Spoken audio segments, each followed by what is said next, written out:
네, 이번 순서는 청년 정치인의 시각으로 정치권 이슈를 분석하고 토론해보는 뉴스앤 청년 맞습니다. 남다른 관점으로 날카롭고 뜨거운 토론을 펼쳐주실 두 분, 권지웅 전 더불어민주당 청년 대변인, 김재섭 전 국민의힘 비대위원 나오셨습니다. 두 분 어서 오십시오. 어서 오세요. 안녕하십니까. 반갑습니다. 민주당이 대선 경선 일정을 이제 원칙대로 이제 진행하기로 했는데, 이제 그 절충안도 이제 그동안에 이제 나왔었고, 또 당내는 연기론이 더 이제 좀 우세했던 걸로 전해졌는데 180일 전 9월 초 이제 원칙대로 규정대로 이제 진행하기로 한 이번 결정 어떻게 나오게 된 걸까요? 그 배경부터 한번 들어볼까요? 우선은 이제 경선을 어떻게 흥행시킬 것인가 하는 이제 정당의 아주 기본적인 고민으로부터 시작했던 것 같아요. 근데 이게 원칙을 어기면서까지 경선을 흥행시킨다는 명분으로 하는 것이 좀 적절하지 않다고 마지막에 받고 진통은 있었지만 국민의 신뢰를 얻기 위한 어떤 조치로서 일단 원래 룰은 바꾸지 않고 그것대로 따르면서 이제 경선을 어떻게 흥행시킬 건가 이렇게 고민하기로 결정한 것 같습니다. 네, 어떻게 보십니까? 너무 당연한 수순이라고 생각합니다. 오히려 저는 더 빨리 결정됐어야 된다고 보고요. 이제 송영길 대표가 취임했을 때 했던 이야기가 생각이 나는데 제 기억으로는 당명이랑 당원만 빼고 다 바꾼다라는 큰 포부를 보여주셨거든요. 근데 사실 이 경선 과정과 관련돼서 경선 일정을 확정하는 그 가운데 사실 굉장히 뭔가 결단력 있는 모습을 못 보여주시고 계속 이 경선 일정에 대해서 차일피일 미루는 그런 모습들을 좀 보여주셨거든요. 이제라도 이 당원 당규대로 진행을 하겠다고 하는 것에 대해서 너무 당연한 일이라고 생각을 하고 있습니다, 저는. 네. 경선 연계파 측 당초 당무의 소집 강행 기류도 감지가 됐습니다만 이후 수용 의사를 보이면서 우려와는 달리 후폭풍은 잦아든 모습인데요. 이거 어떤 이유라고 보십니까? 사실 당원 당규라고 하는 것은 그 당에서는 법률이고 헌법이거든요. 근데 더불어민주당 같은 경우에는 지난 4.7 재보궐선거에서 원래 책임 있는 정당으로서 후보를 내지 않는 것이 당원 당규상에 맞는데 당원 당규를 어기고도 후보를 내가지고 사실 크게 졌지 않습니까? 거기에 대해서 이제 많은 국민들이 실망을 하셨을 텐데 이번에도 당원 당규를 어겨서 만약에 경선 일정을 연기했다고 하면 당원들뿐만 아니라 많은 국민들이 실망하셨을 거라고 생각을 해요. 그렇기 때문에 지금 이 당원대로 이끌어간 것에 대해서 이 결정에 대해서 다른 대선 주자들 역시도 이의를 크게 제기하지 않는 상황인 것 같고 당원들 역시도 이에 대해서 수용하는 분위기인 것이라고 저는 생각이 됩니다. 네. 당원을 어겨서 당원을 바꿔서 이 경선을 미루겠다고 했던 건 아니었고요. 그러니까 당원에 상당한 사유가 있을 시 경선을 미룰 수 있다라는 항목이 있었습니다. 그래서 그걸 근거해서 조금 변경하려고 했는데 그보다는 이제 원칙대로 진행하자라고 결정한 것 같고, 근데 여기에 이제 후폭풍이라기보다 이제 합의가 좀 넓어 보이는데 그렇게 된 이유는 23일 날 그러니까 최고위원회에서 25일 날 결정하자라고 정했어요. 그러니까 최고위원회에서 25일 날 하자고 결정한 그것이 그 사이에 찬성 측과 반대 측이 각각 이제 할 수 있을 만큼 최대한 이야기를 할 수 있는 시간을 벌어줬다고 생각합니다. 그래서 그런 과정을 거쳐서 결정한 것이기 때문에 좀 당내에는 합의가 넓은 편입니다. 막판에 이해찬 전 대표가 작년에 이제 본인이 대표 시절에 이런 상황이 올 걸 이제 예견을 하고 그때는 이제 이재명 지사가 대세가 아니었고 이낙연 전 총리가 대세였던 시절에 예견을 하고 지금의 이 규정을 만들었다 이렇게 발언한 게 또 역할을 한 것 같습니다. 네, 어쨌건 민주당의 고문들이 의견을 준 것도 영향을 미친 것 같습니다. 네. 유지파 이재명 경기지사 측도 깊은 내상을 입었다는 평가가 나오고 있는데요. 이 부분은 어떻게 보십니까? 저는 사실 내상이라고 하는 부분이 어떤 부분인지 인지가 잘 안 됩니다. 그러니까 되려 이번 결정은 깔끔하게 잘했다라고 저는 더 평가받고 있는 것 같아요. 그래서 제가 모르는 어떤 일이 있다면 모르겠으나 전체적인 그런 분위기는 아니라고 보이십니다. 네. 아마 지금 이 내상이라고 하는 내용이 나오는 것이 과거에 이재명 지사가 연기를 주장한 적이 있었거든요. 그런데 본인이 입장이 유리한 상황, 그러니까 연기가 아니라 지금 그대로 갔을 때 가장 높은 지지율을 보이고 있기 때문에 본인이 대선 후보로 될 가능성이 가장 높지 않습니까? 그래서 그런 공방을 다투는 가운데 과거의 발언이 이렇게 한번 지금 이재명 지사의 발목을 한번 잡은 것 같아서 그런 부분을 아마 내상이라고 이야기를 하신 게 아닌가 싶습니다. 알겠습니다. 그 야당의 이제 상황을 한번 이제 볼게요. 대선 레이스 분위기가 이제 달아오르고 있는데 네. 윤석열 전 검찰총장이 29일 이제 대선 출마 선언을 이제 할 것으로 보입니다. 윤 전 총장이 최근에 이제 지지율이 좀 주춤하고 있는 상황에서 이 대선 출마 선언을 계기로 다시 지지율 뭐 좀 상승세를 탈 수 있을지, 그리고 이제 출마 선언은 당초 이제 뭐 장모의 재판 7월 2일 그 이후가 점쳐지기도 했었는데 네. 6월 29일로 잡은, 그리고 장소는 이제 윤봉길 기념관으로 잡은 이 의미에 대해서도 같이 좀 덧붙여서 말씀해 주시죠. 저는 윤봉길 의사 기념관에서 대선 출마를 한다고 하는 게 좀 뜬금없어 보이긴 했습니다. 그러니까 되려 이제 윤석열 전 총장이 가지고 있는 이미지는 행정에 대해서는 조금 알지만 실제로 시민들의 삶에 대해서는 잘 모른다는 이미지가 있는데, 그런 것들을 보완하는 느낌보다도 되려 어떤 이제 시민들의 입장에서는 잘 이해가 되지 않는 어떤 거대한 권력과 다시 싸워 나가겠다라는 이미지를 주는 것 같아요. 근데 그것이 정말로 사람들이 보기에 나의 대선 후보다라고 느끼는 감정을 줄지에 대해서는 저는 좀 물음표라고 생각하고요. 네. 그리고 시기를 좀 당긴 것은 윤석열 X파일이 내용이 어떻든 그것에 대한 이야기가 나오고 있고, 그리고 국민의힘 내부에서 주자들이 일정 정도 성과를 드러내고 있는 것을 보고 좀 조급함이 생긴 게 아닌가, 이런 정도 생각이 듭니다. 뭐 지지율은 어떨 것 같습니까? 대선 출마 선언한 이후에? 저는 어쨌든 출마 선언을 하게 되면 일시적으로는 그 지지율이 일정 정도 오를 수 있다고 생각합니다. 근데 그 이후에 이제 다른 후보들도 본격화되게 된다고 하면 계속 지금처럼 유지되기는 어렵지 않을까 싶습니다. 네. 저는 그 시기적으로는 조금 아쉬운 면이 있습니다. 원래 당초에 윤석열 총장이 출마를 하겠다고 예정된 일자가 6월 27일이었거든요. 일요일로 알려져 있었는데 기자들 좀 기자 친화적으로 기자가 이제 휴일에 일을 할까봐 네. 뭐 배려했다 뭐 이런 뭐 또 관측도 있더라고요. 네, 뭐 그렇다고 하더라도 그 그러니까 기자들의 입장을 고려해서 대선 후보 일정을 미룬다는 것은 사실 뭐 납득하기는 좀 어렵고요. 그러니까 지금 저 역시도 지금 윤석열 총장한테서 불어오는 여러 가지 의혹들 같은 것들 때문에 이 시기를 좀 타이밍을 봤다고 생각이 좀 듭니다. 네. 저는 그럼에도 불구하고 이 대선 출마라고 하는 것은 굉장히 상징성이 있는 행위 아니겠습니까? 그렇죠. 강단 있는 모습을 보여줘야 되고 그 가운데서 국민들을 향해서 뚜렷한 비전을 보여줘야 되는데, 그게 약간 본인의 의혹과 더불어서 하루 이틀 밀리는 모습이 국민들이 보시기에 어떨까, 저는 이제 그런 생각이 좀 들고요. 장소와 같은 경우에는 저는 괜찮다고 생각합니다. 그 윤봉길 의사가 상징하는 어떤 그 불의의 항거하고 대한민국의 어떤 뿌리, 그다음에 대한민국의 정신을 만들었다는 입장에서 그런 대한민국의 뿌리와 대한민국 독립 정신을 새긴다는 의미에서 그 윤봉길 의사 기념관은 저는 장소는 괜찮다고 생각합니다. 지지율은 네. 어떻게 뭐 상승세를 탈 수 있을까요? 일단 컨벤션 효과라는 것이 있으니까 당연히 초반에는 오를 것이고요. 그 위에 얼마큼 이 지지율 관리를 하느냐가 문제일 텐데요. 저는 아마 그 윤석열 총장 같은 경우에는 이렇게 잠행을 하는 것보다 무대 위에 올라와서 발언을 할 때 훨씬 더 인기가 많은 타입이거든요. 그동안의 우리 행보를 좀 지켜보면 윤석열 총장 같은 경우에는 국정감사라든지 아니면 인사청문회라든지 하면서 뭔가 굉장히 시원시원한 발언들로 국민들한테 많은 지지를 받았었거든요. 그런 면에서 저는 이제 본격적으로 등판을 해서 카메라 앞에 서고 대중 앞에 서면 오히려 더 지지율이 더 올라가지 않을까라는 예측을 하고 있습니다. 네. 네.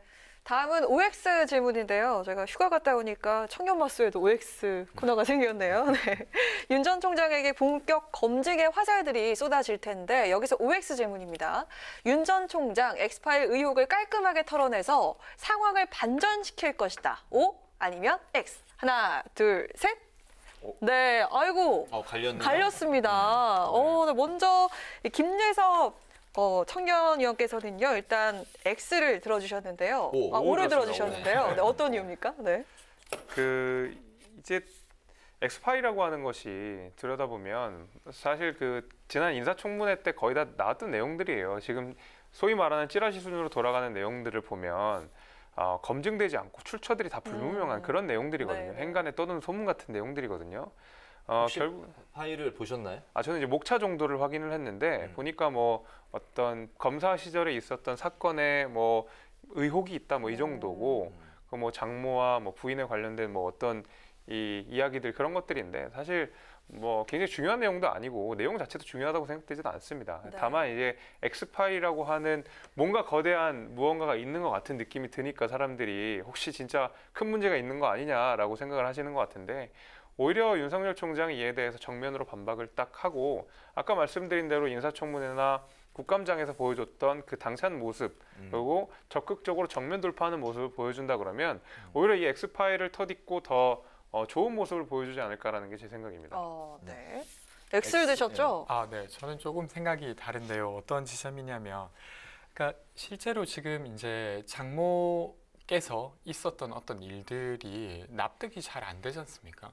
그러니까 위조 잔고 증명서가 있었다고 인정했음에도 불구하고 그것이 기소되는 건 한참이 지나서야 됐었던 사건이고, 그리고 물론 이제 윤석열 전 총장께서 자신이 거기에 관여하진 않았다라고 할 수는 있어도 실제로 이제 최근에 장모가 10원 한 장이라도 누군가에 피해를 줬다면 자기 뭐 책임지겠다 이런 비슷한 발언을 했지 않습니까? 그런 것까지 고려할 때는 그 이제 검찰에 있어서 자신이 어떤 구체적인 어떤 영향을 미치지 않았더라도 장모와 관련된 것이 완전히 분리되긴 어려울 것 같고요. 되려 저는 적절한 시점에 사과하는 게 훨씬 더 적절하지 않나라고 생각됩니다. 그래서 그렇게 해야 이것이 해소될 거라고 일단 생각하고요. 엑스파일 자체가 엄청 뭐 특별한 의미를 가진다고 저는 생각되지는 않습니다. 보셨어요? 저도 그 이제 6쪽짜리 목차 정도만 이제 봤는데, 근데 그것은 뭐 사실 엑스파일이라고 부르기는 좀 제가 생각할 땐 좀 민망하고 그냥 상대 경쟁 후보의 약점들을 모아놓은 자료 정도라고 이해하면 그런 것들은 충분히 이제 공유되거나 이럴 수 있지 않나 이 정도로 생각하고 있습니다. 윤석열 전 총장에게 그렇게 큰 타격이 될 것 같지는 않다는 말씀인가요? 그 내용 자체는 그렇다고 보고요. 네. 근데 어쨌건 이것은 윤석열 총장이 완전히 해소하기는 좀 쉽지는 않아 보이는 그 어떤 사건이다 이렇게 보여집니다. 네. 네. 알겠습니다. 이런 가운데 그 윤 전 총장 일강 체제로 짜인 야권 대선판을 흔드는 사람이 생겼습니다. 바로 홍준표 의원인데요. 1년 3개월 만에 친정으로 돌아온 홍 의원. 복당 기자회견에서도 저격수의 본능을 숨기지 않았습니다. 1년 3개월 만에 다시 당으로 돌아왔습니다. 어쩔 수 없이 잠시 집을 떠나야 했던 집안의 맏아들이 돌아온 셈입니다. 정권 교체를 위한 하늘의 미랄이 되도록 하겠습니다. 법의 상징이었던 분이 정치판에 등판하기도 전에 20가지 달하는 의혹이 있다. 그 나오는 자체가 그 문제가 많죠. 그거 앞으로 철저히 검증이 될 겁니다. 정치판이라는 거는 없는 것도 만들어내서 덮어 씌우는 판입니다. 특히 대선은 더해요. 네, 홍준표 의원 집안의 맏아들로 이제 자칭하면서 돌아왔는데 먼저 그 홍 의원의 복당 두 분은 이제 어떻게 생각을 하십니까? 먼저 네. 권지웅 대변인? 대변인. 저는 이제 국민의힘 입장에서는 필요한 일일 거라고 봅니다. 그래서 어쨌건 국민의힘 내에서 리더십을 가진 홍준표 의원이 들어와서 조금 대선을 정리할 필요가 있다고 여겼을 것 같고요. 근데 전체적으로 상황을 봤을 때 2022년의 대선 주자로서 적절한가에 대해서는 좀 저는 이견이 있습니다. 뭐 그건 제 이견이라기보다 실제로 좀 올드한 이미지를 가지고 계셔서 그것을 어떻게 극복할지가 홍 의원의 어떤 과제가 아닐까 싶습니다. 네.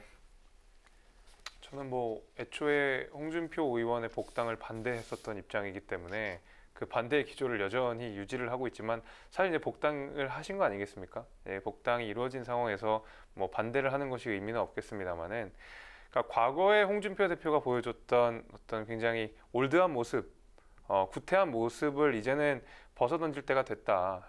이제 1년간의 비대위를 거치고 사실 굉장히 혁신적인 지도부가 들어왔습니다. 근데 과거로 돌아가는 듯한 그런 메시지들은 앞으로 좀 삼가를 하셔야 된다고 생각이 되는데도 불구하고 오늘 복당을 하시고 첫 일성이 사실 적장자, 그러니까 맏아들이 돌아왔다라고 네. 말씀을 하셨거든요.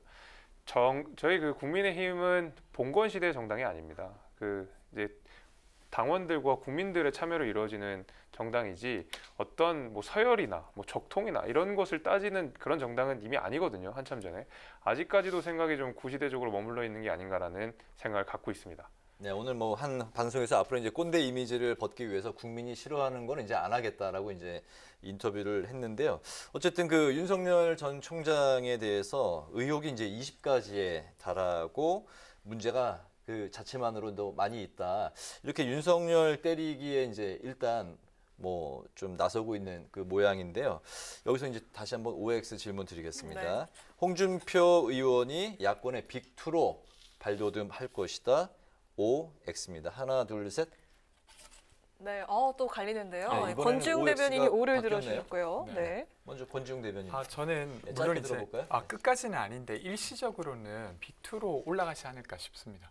근데 이제 좀 길게 봤을 때는 방금 전에 이야기 드렸던 것처럼 실제로 좀 올드한 이미지를 끝까지 벗어내기는 좀 어려워 보여서 나중에는 좀 떨어지겠지만 지금은 국민의힘 내부에서 대선 주자로 발돋움하고 있는 사람들 중에서는 좀 유의미한 지지율을 갖지 않을까 이런 생각입니다. 네. 네, 김재석 비대위원은 네, 반대로 드셨는데 어떻게 보십니까? 네, 사실 그 이준석 대표 체제가 되면서 그 국민의힘의 이미지가 많이 변하고 있습니다. 덩달아서 가장 최근에 나온 뭐 여론조사에 따르면 유승민 전 의원의 지지율이 굉장히 유의미하게 상승을 했었거든요. 두 자리를 넘어서는 모습을 보여줬는데 이제는 국민들이 국민의힘에게 기대하는 것이 어떤 강성의 이미지나 막말의 이미지라기보다는 어떤 전문성 있는 그리고 정책적 지향점을 분명하게 호소할 수 있는 정치인들을 선호한다.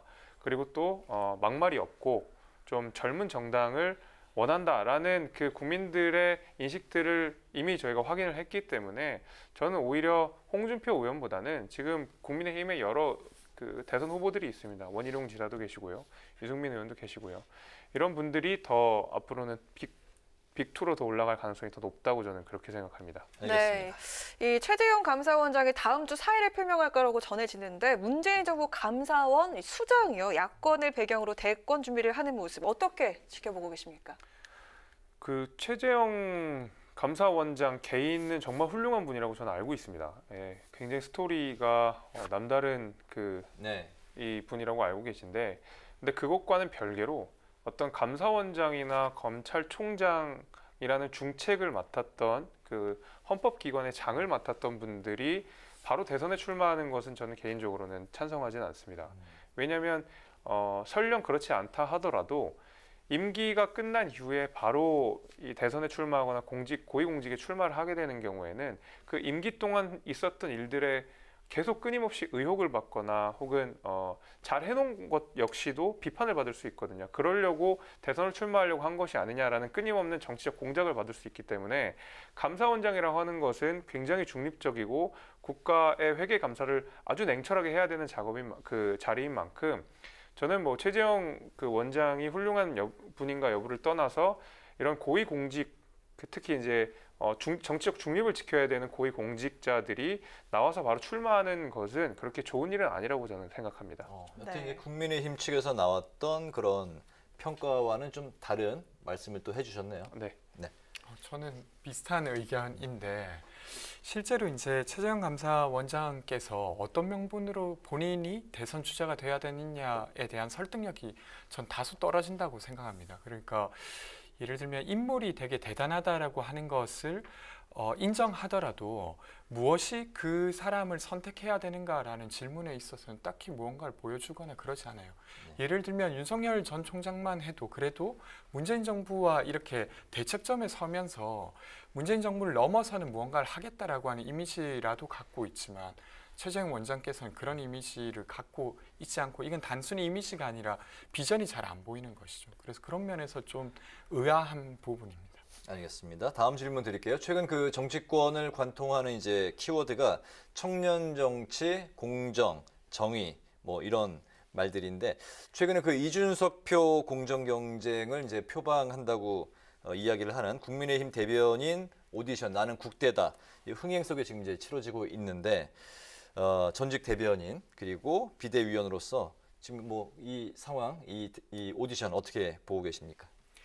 저는 그 결과까지 나오는 게 되게 궁금하거든요. 왜 그러냐면 이게 이제 공개해서 기회를 준다는 것만으로 다 설명되지 않는 여러 가지들이 있습니다. 어떤 거냐면 그 이제 선발 과정에 무엇을 중심으로 할 거냐 이런 것이 있어요. 그러니까 언변을 중심으로 하게 되면 국민의힘 기조와 괴리되는 것을 메워야 되는 숙제가 있을 테고 국민의힘의 어떤 지향점을 기준으로 선발을 하게 되면 사실상 그건 공개 경쟁을 하는 것이 크게 의미가 없어지는 것입니다. 그래서 누가 뽑히느냐에 따라서 이 과정을 다시 해석하게 될 거라서 그런 점에서 좀 기대되기도 하고 또 한편으로 조금 부족한 면을 또 보여지지 않을까 이런 생각도 드는데 여튼 좀 그것까지 기다려봐야 되지 않을까 싶습니다. 그래서 이제 압박 질문 중에 이준석 대표가 자신의 가치와 국민의힘 그 당의 입장이 이제 상충됐을 때 어떻게 할 것이냐 뭐 이런 질문도 있었더라고요. 네. 저는 첫 술에 배부를 수는 없고 그래도 첫 술치고는 굉장히 큰 의미가 있다 이렇게 생각을 하는데요. 사실 이렇게 젊은 사람들, 그러니까 전 연령층에서 우리 당직에 대해서 특히 이 대변인이라는 자리에 대해서 관심을 가졌던 적이 있는가라고 생각을 해보면 그렇진 않거든요. 이번에 정말 유례없는 흥행을 하게 된 거죠. 그런 의미에서 사실 이번 그 대변인을 뽑는 과정에서 많은 인재들이 왔다는 것은 굉장히 저희 당으로서는 고무적인 일이고 많은 언론의 집중을 받았던 거 역시 국민의힘이 다시 한번 재조명되는 이벤트라고 생각을 해서 저는 고무적이라고 생각을 하고요. 물론 뭐 권지웅 대변인 말씀하신 대로 어떤 평가 기준이라든지 어떤 사람들이 어떤 식으로 이 등판을 했는지에 대한 정보가 사실 없기 때문에 부족하기 때문에 걱정하시는 부분은 잘 이해가 되지만은 앞으로 이것이 계속 반복될 것이거든요. 더 고도화되고 더 정밀해지고 더 합리적인 그 대회로 변할 것이라고 저는 생각을 하기 때문에요. 네. 앞으로도 많은 기대를 해주시면 좋겠다. 그렇게 현재 생각합니다. 8강까지 이제 진출자가 가려졌죠.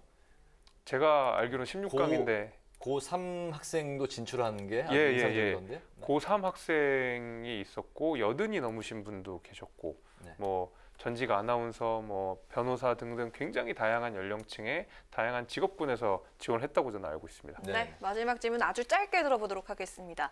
박성민 청와대 청년비서관 발탁은요, 청년층에서 비판의 목소리가 나오고 있습니다. 이거 어떻게 보십니까? 저는 좀 이렇게 분리해서 보겠습니다. 박성민 최고위원이 훌륭한 사람인 것과 청와대가 이렇게 아직 대학을 졸업하지 않은 상황에서 충분히 국민들한테 납득하지 못하는 상황에서 청년들이 불공정이라고 느낄 수 있는 이 상황을 연출하면서까지 박성민 최고를 청와대 비서관으로 앉혔어야 되느냐에 대해서는 저는 좀 비판적인 생각을 갖고 있습니다. 나이가 너무 젊다는 건가요? 그런 건 아니고요. 네. 예를 들면 저는 차라리 청와대 비서관을 모집하는 데 있어도 뭐 공개 채용이나 아니면 다른 우리 민주당에 있는 젊은 정치인들한테도 기회를 주고 경쟁을 하게 했었으면 더 좋았을 거라고 생각합니다. 저는 그 가운데서도 박성민 최고가 잘 뚫고 결국엔 청년비서관 자리를 차지를 했을 거라고 생각을 하거든요. 하지만 이렇게 뭔가 위에서 발탁하는 모습을 보여주니까 오히려 불공정의 인상을 줄 수가 있고 무엇보다 가장 크게 제가 비판하고 싶은 부분은 청와대 입장에서 크게 마음을 먹고 박성민 최고위원을 청년 비서관을 앉혔으면 정권을 주고 잘할 수 있도록 지원을 해줘야 된다고 생각하는데 어제 이철희 정무수석이 말씀하시기를 이 청년 비서관 혼자가 모든 청년 정책을 좌우할 수 있는 것이다 아니라면서 뭔가 이 사람의 역할의 테두리를 그어버렸어요. 그럼 결국 국민들이 느끼기에 그럼 결국 인사행정이 쇼 아니었냐라는 비판을 당연히 할 수밖에 없거든요. 그렇게 과감한 인사를 했었으면 당연히 전권을 주고 지켜봤어야 되는데 국민들의 비판이 있으니까 한 발 물르는 모습을 보면서 저는 더더욱 이번 인사에 대해서 좀 비판적인 생각을 갖게 됐습니다. 네, 짧게 들어보겠습니다. 저는 이제 청와대 비서관 임명을 두고 어떤 박탈감을 느끼는 것 자체는 좀 이해가 됩니다. 근데 다만 이제 그 인사를 정말로 경력이 많고 어쩌면 청년의 삶으로부터 괴리된 누군가가 하는 것보다는 그간 이제 청년 정책들이 청년들이 직접 그 행정에 참여함으로써 좋은 정책들을 만들어내게 되었습니다. 청년 수당도 그랬고 청년 주택도 그런 맥락에서 만들어졌는데 그런 맥락에서 볼 때는 저는 청와대 비서관을 청년에게 자리를 내어준 건 좀 큰 파격이었다고 생각합니다. 그리고 이런 일들이 저는 더 많아져야 지금까지 풀지 못했던 문제들을 조금 더 풀어갈 수 있지 않을까 이렇게 생각하는 편입니다. 파격이자 잘한 결정이었다. 네. 알겠습니다. 네. 네, 오늘 그 청년마수에서는 대선 경선 일정 확정한 그 민주당의 지도부 그리고 달아오르고 있는 야권의 대선 레이스를 중심으로 살펴봤습니다. 지금까지 권지웅 전 더불어민주당 청년 대변인, 김재섭 전 국민의힘 비대위원과 함께했습니다. 오늘 두 분 말씀 잘 들었습니다. 고맙습니다. 네, 고맙습니다.